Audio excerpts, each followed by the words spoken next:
Hi friends, இந்த வீடியோவில் நம்ம என்ன பார்க்க போகிறோன்னா, மொட்டை மாடியில் காக்கா, அணில், புறா தொல்லைங்க இல்லாமல் தானியங்களை காய வச்சு எப்படி எடுக்கிறதுன்னு பார்க்க போகிறோம். அர்ஷத், மொட்டை மாடிக்கு வாடா. சிறுதானியம் காய வைக்கிறத யூடியூப்பில் வீடியோவை எடுத்து போடணும். என்ன மொட்டை மாடியில் காய வைக்கிறத வீடியோவை எடுத்து போட போகிறீங்களா? ஐயோ, நான் அதுக்கெல்லாம் வரமாட்டேம்மா. சரி அர்ஜித், நீ வாடா. என்ன மொட்டை மாடி வீடியோவா? நான்லாம் வரமாட்டேம்மா. பாஸ், நீங்களாவது வாங்கல, மொட்டை மாடியில் காய வைக்கிறத வீடியோவை ஷூட் பண்ணி கண்டென்ட் போடலாம். என்ன மொட்டை மாடியில் காய வைக்கிறதுலாம் ஒரு கண்டென்ட் அடி? இதுக்கு ஒரு சேனல் வேறையா? விஷயம் இல்லாமல் சும்மா வெறுமனை காய வைக்கிறத பற்றி போட போகிறேன்னா என்ன ஒரு கண்டென்ட் இருக்குங்க. ஆமாம் ஆமாம், நாளைக்கு மொட்டை மாடியில் துணியை காய வைக்கிறது எப்படின்னு போடுவேன்.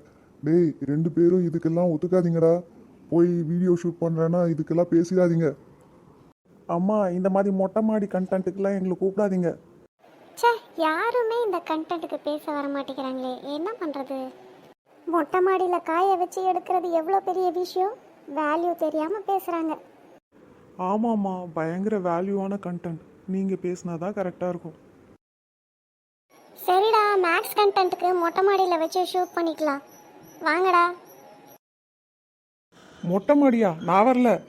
அம்மா, என்னையும் கூப்பிடாதீங்கம்மா. சரிடா சரிடா, நானே ஷூட் பண்ணிக்கிறேன்.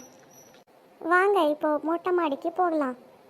வெயிலில் தானியங்களை காய வச்சா அதில் பாதியை காக்காவே சாப்பிட்டுட்டு போயிடும். காக்கா, புறா, அணில் கிட்டேருந்தெல்லாம் இந்த தானியத்தை காப்பாற்றுறதுக்கு நிறைய பேர் நிறைய ஐடியா வச்சுருப்பாங்க. குழந்தைங்கள கொசு கடிக்காமல் இருக்கிறதுக்கு வலை ஒன்று விற்பாங்க இல்லையா? அந்த வலையில் தானியங்களை வச்சு காய வச்சிங்கன்னா காக்கா பிரச்சனை இல்லாமல் காய வச்சிடலாம்.